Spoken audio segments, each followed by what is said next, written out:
এই মামলায় ভুক্তভোগী হতে হয়েছে, যেটা মানবাধিকারের সুস্পষ্ট লঙ্ঘন এবং ন্যায্য অধিকারগুলো থেকে মানুষদেরকে বঞ্চিত করা।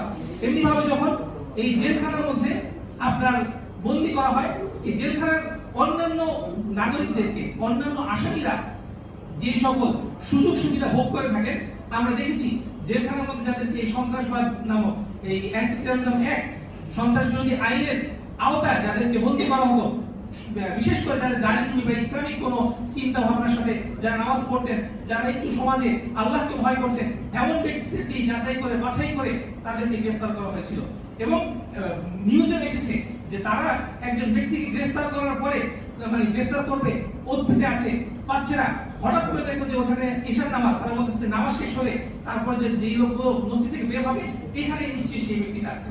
তো ঠিক ওই নামাজ শেষ হওয়ার পর মসজিদ থেকে একটা লোক বের হলো, তখন তাকে দেখে তাকে ধরে নিয়ে আসলো এবং তারা নিজেরা তখন গাড়ির মধ্যে গল্প করছে যে আমি ধারণা করেছিলাম যে নামাজ থেকে বের হয়েছে, এই নিচের দিকে তাকিয়ে হাঁটছে, এই ছেলেটাই জন্য নামাজবিল্লাহ। তো এই যে অবস্থা, এরপরে জেলখানায় যাওয়ার পরে এই মানুষদেরকে অন্যান্য জেলখানার আসামিরা যে ধরনের স্বাভাবিক সুযোগ সুবিধাগুলো পান, এই সুযোগ সুবিধা থেকে তাদেরকে বঞ্চিত করা হয়। কিভাবে? যে জেলখানার মধ্যে সেল নামক আলাদা একটা এরিয়া নির্ধারণ করে রাখা হয়েছে। এই সেলের মধ্যে যারা বন্দী, তারা একজন আসামি সে 5টা খুন করেছে, 10টা খুন করেছে, সে পুরো জেলখানা ঘুরতে পারে, সে পিসি থেকে কেনাকাটা করতে পারে, সাক্ষাৎ করতে পারে পর্যাপ্ত পরিমাণে।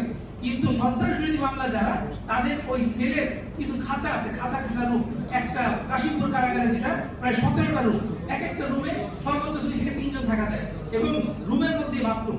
এই খাঁচার সামনে একটু 2 হাতের মতো জায়গা, এই এতটুকু জায়গার মধ্যে তাকে একদম একটা মুরগিকেও বিভিন্ন উন্নত বিশ্বে মুরগিকেও উন্মুক্ত ভাবে ছেড়ে দেওয়া হয়। কিন্তু এখানে মুসলিম যারা, যাদেরকে জঙ্গিবাদের মিথ্যা মামলা দেওয়া হয়, তাদের জীবনটাকে এত বিষিয়ে ফেলা হয়, জেলখানার মধ্যে তাদেরকে হাঁটার সুযোগ দেওয়া হয় না।